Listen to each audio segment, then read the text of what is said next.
मत कर तू अभिमान अभिमान अभिमान अभिमान, मत कर तू अभिमान जगत में, मत कर तू अभिमान।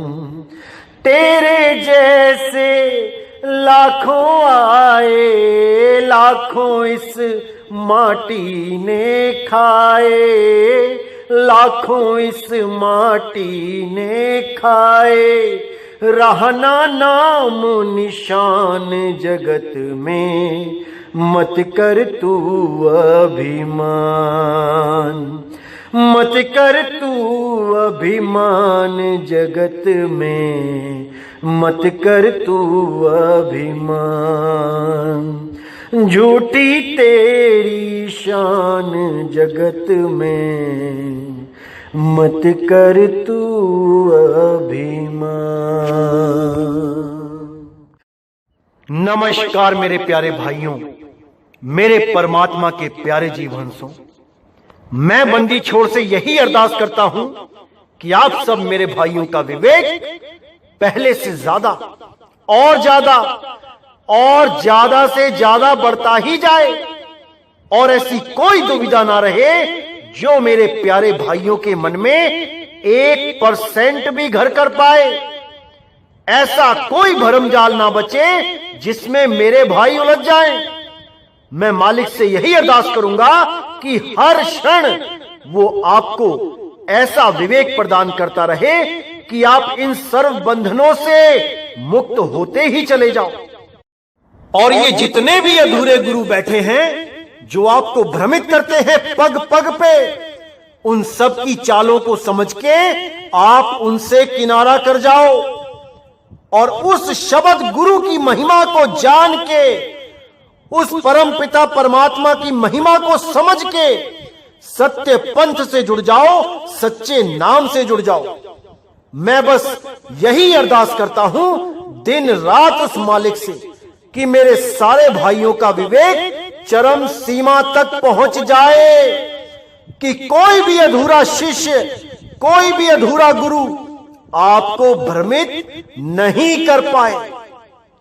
तो मेरे भाइयों, आज का सत्संग बहुत इंपॉर्टेंट है, बहुत ज्यादा इंपॉर्टेंट है, और आपने पूरा विवेक लगा के इसको समझना है और हर शब्द पे विचार करना है। अगर आपने आज का ये सत्संग समझ लिया तो 99% दुविधाएं आपके मन से निकल जाएंगी और आपको सत्य सत्य का निबेड़ा करने में एक क्षण नहीं लगेगा। आज तक जहां आपको भ्रमित करके रखा हुआ था इन लोगों ने, अब आप उससे उबर सकते हो। अब आप हर चीज को समझ सकते हो, क्योंकि परमात्मा की दया से ये मूल ज्ञान का प्रचार हो चुका है। अब ये ज्ञान पूरे विश्व में फैलेगा और जितने भी परमात्मा के विवेकी हंस हैं वो इस ज्ञान को समझ के एक झंडे के नीचे आ जाएंगे और पूरी दुनिया में एक नाम का होका देंगे, सतनाम का होका देंगे और नीर का निबेड़ा करके सारी दुनिया के विवेकी हंसों को जागृत कर देंगे। और ये धर्मों के नाम पे जितने भी दंगे होते हैं, जितने भी युद्ध होते हैं, इन सब पे फुल स्टॉप लगा दिया जाएगा। अगर ये मूल ज्ञान सही से किसी ने भी समझ लिया तो मेरे भाई वो धर्मों के नाम पे, जात पात के नाम पे तो लड़ने वाला नहीं, वो इतना विवेकी हो जाता है कि इन 52 अक्षरों से परे उस आत्म ज्ञान को समझने लग जाता है। अरे जब 52 अक्षर नहीं थे तो कौन सी जात थी, कौन सी पात थी, कौन सा धर्म था, कौन सा देश था? ये धरती का टुकड़ा कहलाता था, जो 52 अक्षरों के बाद अलग अलग नामों से देशों के नाम रख दिए गए। ये सब 52 का खेल है भाई। हम सब एक धरती पे रहते हैं, आज बॉर्डर में जितनी भी तारे लगी हैं, कटीली तारे, एलओसी, ये सारे हटा दो तो देखो ये धरती एक है। ये हमने बांट ली है अपने अपने हिस्सों में, इस पे हमने बंटवारा कर दिया है। ये एक धरती है, एक जल है, एक ही वायु है, एक ही अग्नि है, एक ही आसमान है। ये सब एक है। हमने इसको अलग अलग नाम देके बंटवारा करके रख दिया। तो मेरे भाई 52 अक्षरों से परे इस मूल ज्ञान को समझना है, जहां पर हम सब आकर एक हो जाएंगे। एक झंडा होगा, एक नाम होगा, एक ही भाषा होगी, एक ही भाषा होगी। तो मेरे भाइयों, आज जो हम वाणी लेंगे वो गरीबदास जी के ग्रंथ से लेंगे। बहुत इंपॉर्टेंट वाणी है, पूरा विवेक लगा के समझना है और पूरा विचार करना है कि गरीबदास जी महाराज क्या कहना चाहते थे और हमें समझाया क्या जा रहा था। कैसे इन अधूरे गुरुओं ने, कैसे इन शातिर काल के दूतों ने हमें वाणी का अर्थ का अनर्थ करके समझा के हमें आपस में ही झगड़ा करवा दिया हमारा।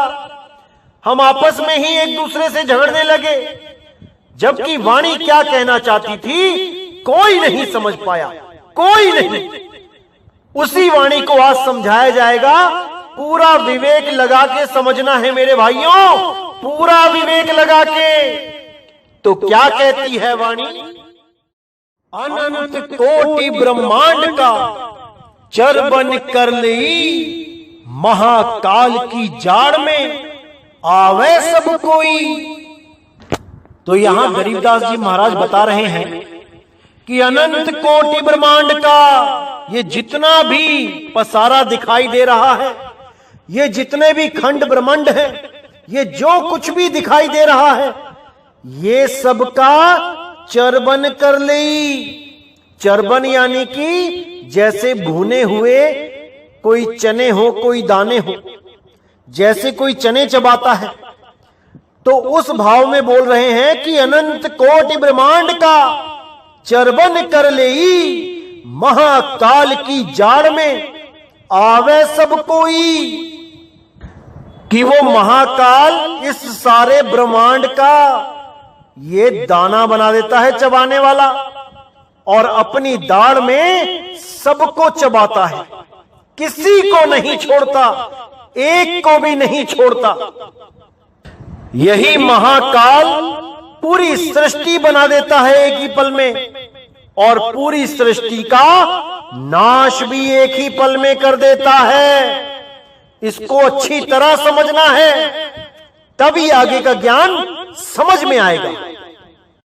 जैसे आपने कई संतों के मुंह से सुना होगा महाकाल के बारे में, सब अपनी अपनी अटकलें लगा के बैठते हैं। किसी ने तो अपने आश्रम में सीमेंट का महाकाल बना के उसको जंजीरें पहना दी, और उनकी संगत समझ रही है कि हमारे गुरुजी ने तो काल को जंजीरें पहना दी, काल को बांध दिया। अरे भाई, अगर तुम्हारे गुरु ने काल को बांध दिया तो बाहर मौतें कैसे हो रही हैं? इतने लोग कैसे मर रहे हैं? अरे काल को कभी कोई बांध पाया है क्या आज तक? इस 3 लोक का मालिक है वो काल निरंजन, उसको कोई नहीं बांध सकता। इस सारे अखिल ब्रह्मांड को अपने मुंह में लेके घूमता है वो, लेकिन कोई उसे नहीं बांध सकता, क्योंकि असल में किसी को पता ही नहीं है कि ये काल है क्या, ये काल कौन है, कहां रहता है, दिखाई कैसा देता है, कितनी आंखें हैं, कितने हाथ हैं, कितने दांत हैं, ये कोई नहीं जानता। बस कबीर वाणी में से या अन्य संतों की वाणी में से, ग्रंथों में से देख के कि हां भाई कोई काल है, सभी गुरु लग गए शोर मचाने, हां मैं काल से बचा लूंगा, हां मैं काल से बचा लूंगा। अरे कभी काल देखा है क्या कि काल होता क्या है, कैसा होता है? कभी अपने शिष्यों को काल दिखाया है क्या कि बेटा ये होता है काल, इससे बचाऊंगा मैं तुम्हें। क्यों मूर्ख बनाते हो इस भोले समाज को? जब कभी काल का दर्शन तुमने ही नहीं किया तो उससे बचाओगे कैसे?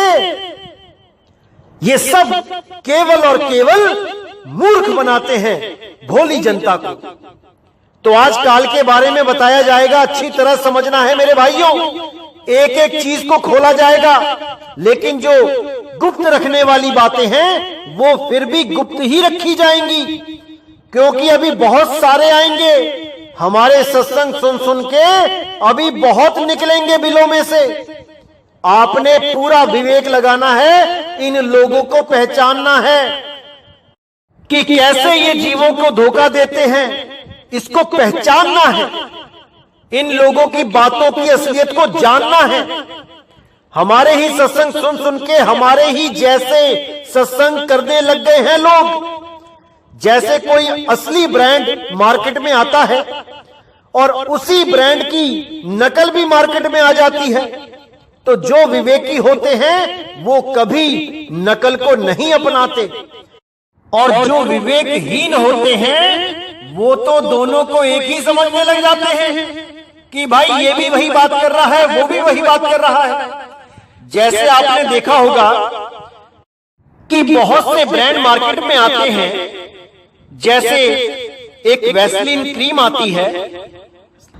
अब वो तो असली ब्रांड है और उसकी स्पेलिंग भी होती है बिल्कुल सही, लेकिन जो नकली ब्रांड होते हैं वो क्या करते हैं, वो बिल्कुल वैसी ही डब्बी बनाते हैं, उस पे वैसा ही कलर का रैपर लगाते हैं और उस पे नाम की स्पेलिंग में गड़बड़ कर देते हैं। वैसलीन की जगह वैसुलीन लिख देते हैं, वैसालीन लिख देते हैं, वासुलीन लिख देते हैं, ताकि लोगों को जल्दबाजी में समझ ही ना आए कि हमने ले क्या लिया है। वो तो जब घर जाके देखते हैं, कोई बताता है कि ये तो नकली नाम लिखा है, देखो स्पेलिंग गलत है, तब समझ में आता है भाई कि हम ठगे गए हैं। बाहर का डब्बा देख के अंदर के सामान की जांच नहीं की, केवल डब्बा ही देखते रह गए। इसी प्रकार अभी बहुत से आएंगे, आपने केवल उनको परखना है। और कैसे परखना है ये मैंने बहुत बार बता दिया है आपको। तो जैसे मैंने बताया कि बहुत से संतों ने इस काल के नाम पे बहुत सी दुकानें खोली और बहुत रोटियां सेकी इस काल निरंजन से बचाने के नाम पे। कुछ लोगों ने तो यहां तक कहानियां जोड़ दी कि काल निरंजन ने केवल एक बार दर्शन दिया है, वो भी केवल अर्जुन को। गीता के 11वें अध्याय को दिखा के वो गुरु बोलता है कि काल निरंजन ने कसम खाई थी कि किसी को दर्शन नहीं दूंगा, केवल एक बार अर्जुन को दर्शन दिए हैं। अब मैं क्या बोलूं ऐसे अज्ञानी गुरुओं को। अरे भाई वो बर्बरीक, वो पूरा युद्ध देखता रहा, उसने एक एक चीज को देखा, पूरा विराट रूप देखा, हर चीज देखी, और ये अज्ञानी गुरु कहते हैं कि अर्जुन के सिवा किसी को दर्शन ही नहीं दिया आज तक। अरे वो संजय जो सारा हाल धृतराष्ट्र को सुना रहा था, उसने तक ये विराट रूप देखा है। और तो छोड़ो, जब बाल्यकाल में छोटी सी अवस्था में जब कृष्ण जी मिट्टी खा रहे थे और उनकी माता यशोदा ने बोला कि बेटा मुंह खोल, क्या खा रहा है मैं देखूं। मुंह खोलते ही सारे खंड ब्रह्मांड, ये सारे नक्षत्र, ये सारे ग्रह, ये पूरा ब्रह्मांड उनके मुंह में दिखाई दिया, और उसको वो ऐसे चूस रहे थे जैसे एक बच्चा टॉफी को चूसता है। इसी का हवाला देते हुए कह रहे हैं कि अनंत कोटि ब्रह्मांड का चरवन कर लेई, महाकाल की जाड़ में आवे सब कोई। कि इस दुनिया को बनाने वाला कब इस दुनिया को चरवन बना लेगा, चूरा बना लेगा, उसका कोई नहीं जानता। एक पल लगेगा पूरी सृष्टि खत्म करने में। जो इस सृष्टि को बनाता है वो बिगाड़ भी सकता है। और इस सृष्टि को कौन बनाता है? ब्रह्म बनाता है, परमात्मा नहीं बनाता। इस सृष्टि का रचयिता ब्रह्म है।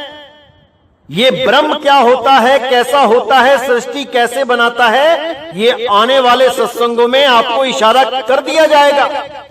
लेकिन खोल के अभी सृष्टि रचना नहीं बताई जाएगी, क्योंकि बहुत से लोग हमारे सत्संग की कॉपी करने में लगे हैं। बिल्कुल नहीं बताई जाएगी अभी। तो वाणी आगे क्या कहती है? गरीब काल करम कर गहत है, ले जाता है तो ही बिन सतगुरु छूटे नहीं, नाम भरोसा मोही। तो यहां गरीबदास जी ने बिल्कुल क्लियर कर दिया कि ये काल कैसे जीवों को पकड़ता है। काल कर्म कर गहत है, यानी कर्मों की बंसी लगाता है। कभी अच्छे कर्म करवाता है, कभी बुरे कर्म करवाता है, और इन्हीं कर्मों का फल देने के लिए उसे कभी ऊंचे ऊंचे लोकों में भेज देता है, स्वर्ग महास्वर्ग में, सतलोक, अलखलोक, अगमलोक, अनामी लोक में, और कभी रसातल में यानी नरकों में। बस ऐसे ही एक झूले की तरह ऊपर नीचे ये जीव बार बार आता जाता रहता है। तो कहते हैं गरीब काल कर्म कर गहत है, ले जाता है तो ही बिन सतगुरु छूटे नहीं, नाम भरोसा मोही। कि बिना सतगुरु के कोई छूटने वाला नहीं है। और कौन है वो सतगुरु? क्या वो कोई देह है? बिल्कुल नहीं। क्या वो कोई आदमी है? बिल्कुल नहीं। जो सतगुरु की बात की गई है वो केवल और केवल शब्द गुरु की बात की गई है। तभी बोला गया बिन सतगुरु छूटे नहीं, नाम भरोसा मोही। मुझे तो उस सत्य नाम का भरोसा है। एक सत्य नाम ही कालजाल से छुड़ा सकता है, अन्यथा कोई नहीं। वो सतनाम ही सतगुरु है। वो सतगुरु कभी मां के गर्भ से नहीं आता। वो सतगुरु चार दाग से न्यारा है। उस सतगुरु का भेद एक देही गुरु से प्राप्त होता है, और जब वो देही गुरु सारे भेद बता देता है, तब उस जीव को ये काल रोक नहीं सकता। और जिसके पास भेद ना हो, जिसने कभी जीवन में गुरु धारण ही नहीं किया, वो बेचारा इसी काल जाल में उलझा रह जाता है। बार बार 184 जूनों में जाता है, भटकता है, और बार बार मरता जन्मता रहता है। उसकी मुक्ति नहीं होती, क्योंकि जब लग कोई गुरु धारण नहीं करोगे, जब तक आपको भेद बताने वाला कोई नहीं। केवल ग्रंथ पढ़ने से भेद पता नहीं लगते, या केवल मन में सोचने से भेद पता नहीं लगते। भेद तब ही पता लगते हैं जब कोई भेदी आपको उन भेद से रूबरू करवा दे। जैसे नानक साहब को भेदी गुरु मिले बेई नदी पे, रविदास जी महाराज को भेदी गुरु मिले, गरीबदास जी महाराज को भेदी गुरु मिले, धर्मदास जी महाराज को भेदी गुरु मिले, मदन साहिब को भेदी गुरु मिले। ये भेदी गुरु और कोई नहीं है, यही बंदी छोड़ कबीर हैं, यही जुलाहा भगत कबीर हैं। बस ये किसी को बताते नहीं कि मैं कौन हूं। इनका मकसद वाहवाही लूटना नहीं होता। इनका एक ही मकसद होता है कि बस यहां आने का कार्य संपूर्ण हो जाए, यानी मैं अपने जीवों को समझा सकूं कि ये बार बार मरना जन्मना कैसे खत्म किया जा सकता है। बस यही भेद बताने वो परमपिता परमात्मा शब्द गुरु एक इंसान का रूप धारण करके आते हैं। इसीलिए बाबा बुल्ले शाह ने बोला, मौला आदमी बन आया। वो मौला हमारे लिए आदमी बन के आया है, नहीं तो उसे कोई जरूरत नहीं थी आदमी बन के आके हमें समझाने की। जब हम गर्भ में पड़े होते हैं तब हम अरदास करते हैं कि हे परमात्मा मुझे बचाओ, और जब हम गर्भ से बाहर आते हैं तो हम सब कुछ भूल जाते हैं। लेकिन परमात्मा नहीं भूलता कि कैसी अग्नि में ये सड़ रहा था, जल रहा था, कितना तड़प रहा था। अब देखो ये कैसा नाचता फिर रहा है, पैसे की हवस में कैसे अंधा हुआ पड़ा है।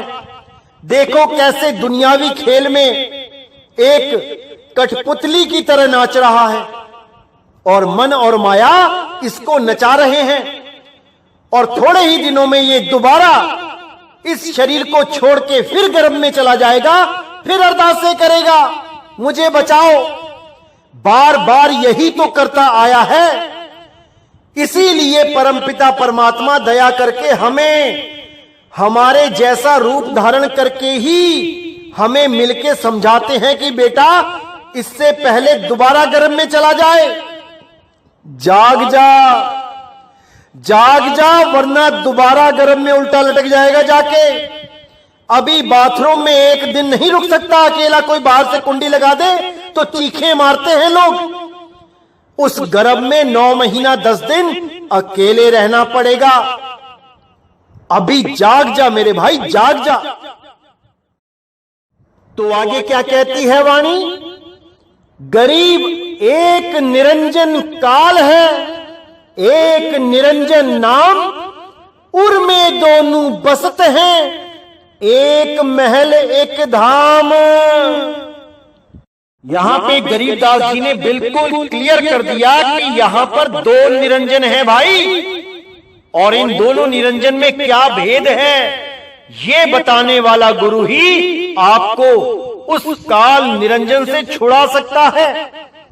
नहीं तो जो गुरु निरंजन के इस भेद को नहीं जानता वो पार नहीं कर पाएगा, वो काल निरंजन की ही शरण में ले जाएगा, क्योंकि उसे इन दोनों निरंजन का भेद ही नहीं पता।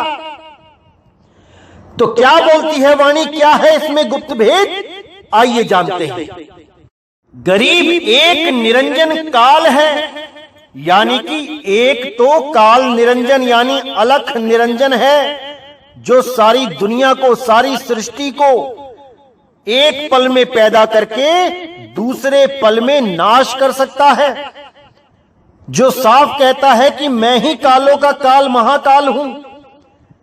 एक तो वो निरंजन है, और दूसरा निरंजन नाम है। नाम कैसे है? निरंजन। निरंजन का मतलब निरंजन यानी माया से निर्लेप।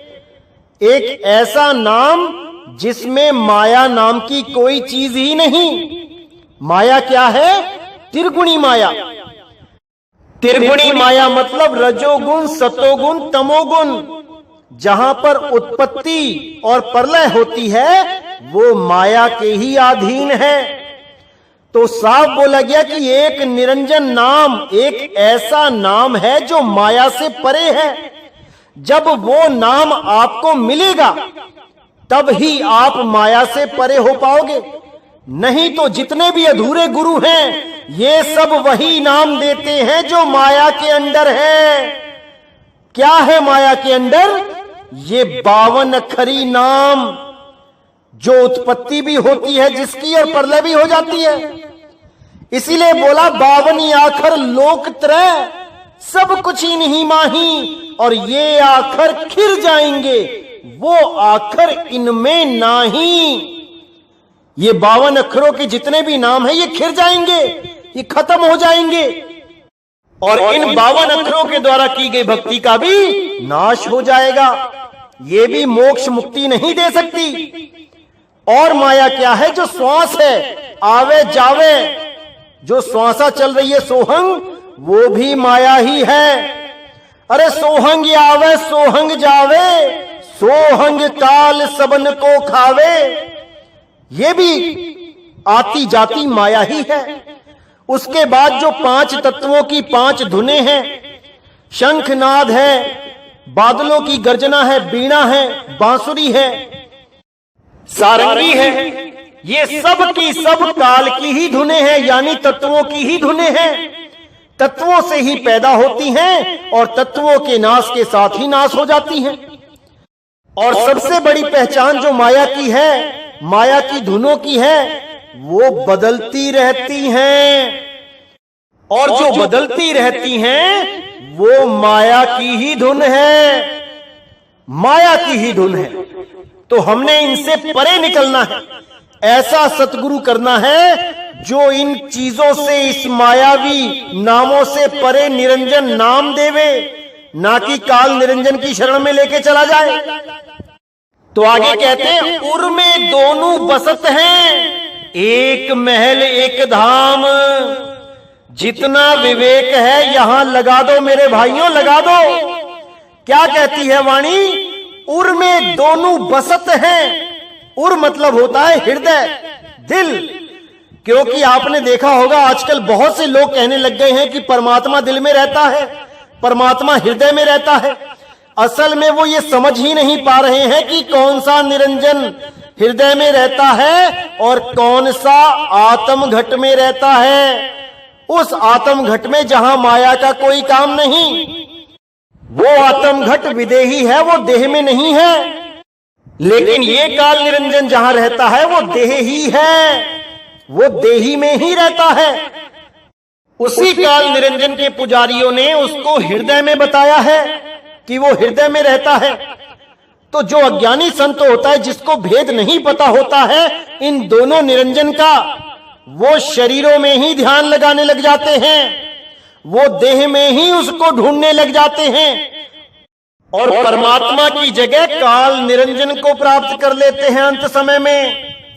और उसका स्वरूप क्या है? ज्योत स्वरूप। ये जितने भी ज्योत के पुजारी हैं, जितने भी ज्योत को परमात्मा बोलते हैं, ये उसी ज्योति निरंजन को ही परमात्मा मान के बैठ गए हैं, उसी अलख निरंजन को परमात्मा मान के बैठ गए हैं। असल में निरंजन कौन है? वो नाम है, वो परमात्मा रूपी शब्द गुरु है, जो असली निरंजन है। उसको जानना है, जो देह से परे विदेह अवस्था में रहता है। उसको जानकर ही मुक्ति हो सकती है, अन्यथा वापस इसी 84 लाख जूनों में आना पड़ेगा। कोई नहीं रोक सकता, कोई नहीं। तो यहां बिल्कुल क्लियर कर दिया, उर में दोनों बसत हैं, एक महल एक धाम। जगह भी बता दी कि कहां कहां रहते हैं ये दोनों। काल निरंजन कहां रहता है? महल में, इन 5 तत्वों की देह रूपी महल में, जिसके लिए मैंने पहले भी एक कबीर साहब की वाणी बताई थी कि कर नैनो दीदार महल में प्यारा है। इसी 5 तत्वों का सारा भेद खोलते हुए, इसी पूरे शरीर की एक एक बात बताते हुए कबीर साहब कहते हैं कि इसी में वो प्यारा बैठा है। कौन प्यारा? वो काल निरंजन। वो इसी महल का राजा बन के बैठा है। इसी राजा से लड़के आपने इसके महल के ऊपर चढ़ जाना है। ये तब काबू आएगा भाई, तब मोक्ष होगा, मुक्ति होगी, अन्यथा कभी नहीं होगी। तो यहां साफ बोल दिया कि उर में दोनों बसत हैं, एक महल एक धाम। जो परमात्मा है वो कहां रहता है? वो अपने धाम में रहता है। क्योंकि महल तो टूटते बनते रहेंगे, लेकिन धाम वो कभी नहीं बदलेगा। जो निज धाम है, जिसको सतलोक बोला गया है, जो सत्य है, वो ना तो कभी बदलता है और ना ही कभी उसका नाश होता है। वो शब्द ही सतलोक है, वो शब्द ही धाम है, वही परमपिता परमात्मा का निज धाम है, वही शब्द गुरु है। उसी में सूरत को लगाना है, तभी ये सूरत सदा सदा के लिए इस जन्म और मरण से मुक्त हो जाएगी, अन्यथा इसको वापस आना ही पड़ेगा, आना ही पड़ेगा। तो कहते हैं कि उर में दोनों बसत हैं, यानी हृदय में ही है दोनों। लेकिन एक हृदय अज्ञानियों वाला, यानी इस देह का हृदय, इस देही में जो ध्यान लगाते हैं, और एक हृदय यानी आत्म स्वरूप, वो ज्ञानियों वाला हृदय, वो विदेही है, वो देह से परे है, इस देह की सीमा से परे है, इस देह में नहीं है भाई। ये देह तो एक किराए का कमरा है जो कुछ समय के लिए आपको दिया गया है। इस कमरे में से एक दिन निकलना पड़ेगा। कहां जाओगे? जब तक यही नहीं समझ आया हमेशा डरते ही रहोगे देह छोड़ने से। लेकिन अगर तुम्हें यह पता लग जाए कि कहां जाना है, इस सूरत को कहां पहुंचाना है, तो देह छोड़ते हुए अपनी सूरत को शब्द में लगा लो और सदा सदा के लिए इन किराए के कमरों को छोड़ के अपने मालिक के घर चले जाओ। यही मोक्ष है, यही मुक्ति है, यही फाइनल सॉल्वेशन है। इसके अलावा सब अज्ञान है, सब माया है। तो आगे गरीबदास जी महाराज कहते हैं, गरीब काल डरे करतार से, जय जय जय जगदीश, जोरा जोड़ी झाड़ती पग रज डारे शीस। तो यहां साहिब कहते हैं कि भले ही ये काल कितना ही बली क्यों नहीं है, कितना ही विशाल क्यों नहीं है, पूरे ब्रह्मांड को एक पल में अपने मुंह में समा सकता है, पूरे ब्रह्मांड को एक पल में खत्म कर सकता है, सारी दुनिया का नाश कर सकता है, लेकिन फिर भी ये काल डरे करतार से, ये काल उस कर्ता पुरुष से डरता है। जय जय जय जगदीश, जोरा जोरी झाड़ती पग रज डारे शीस। जोरा यानी कि माया, जोड़ी यानी कि जूतों की जोड़ी, जोरा जोड़ी झाड़ती पग रज डारे शीस, यानी ये माया जूते साफ करती है उस जगदीश के। पग रज डारे शीस, और उसके चरणों में अपना शीश नवाती है। भले ही ये माया कितनी ही प्रबल क्यों नहीं है, बड़े बड़े सिद्ध साधुओं को, बड़े बड़े ऋषि मुनियों को इस माया ने नहीं छोड़ा, लेकिन उस जगदीश के आगे ये दोनों ही, ये काल और माया दोनों शीश नवाते हैं। ये उसका कुछ नहीं बिगाड़ सकते, क्योंकि वो अकाल है, उसका काल कुछ नहीं बिगाड़ सकता, वो समय से परे है। और काल और माया केवल उन लोगों का बिगाड़ सकते हैं जो समय के अंतर्गत आ जाते हैं, उनका कुछ भी शेष बाकी नहीं छोड़ते ये। लेकिन परमात्मा के आगे ये दोनों निर्बल हैं। इसीलिए बोला, गरीब काल डरे करतार से, जय जय जय जगदीश। तो मेरे भाइयों, हर चीज को अच्छी तरह समझना है, एक एक पॉइंट पे विचार करना है, तभी यहां से निकल पाओगे। नहीं तो ये काल के दूत ऐसे जाल बिछा के बैठे हैं, कहीं भी फंसा लेंगे आपको, अगर आपने हल्का सा भी विवेक कम किया तो। इसीलिए बार बार अरदास करता हूं मालिक से कि वो आपको इतना विवेक दे, इतना विवेक दे कि कोई भी अज्ञानी गुरु या उसका चेला, ये जितने भी YouTube चैनल पे गुरु बन के बैठे हैं, जिनका अपना तो कोई गुरु है नहीं और दुनिया का गुरु बनने के लिए लगे हैं, ऐसे चालाक लोगों से, ऐसे धूर्त लोगों से मालिक आपको बचा के रखे, इतना विवेकी बना दे कि इनकी चालाकियों को एक पल में पकड़ लो। मैं बस यही अरदास करता हूं कि आपका यह अनमोल जीवन ऐसे ही बर्बाद ना हो जाए, बस यही अरदास करता हूं। तो आज का सत्संग यही समाप्त करता हूं और अगला सत्संग बहुत जल्दी आएगा। तब तक के लिए मुझे विदा करें। बोलिए सतगुरु बंदी छोड़ सतगुरु सत्य कबीर साहिब की सदा ही जय हो, सदा ही जय हो। मेरे मालिक की साहिब बंदगी सतनाम।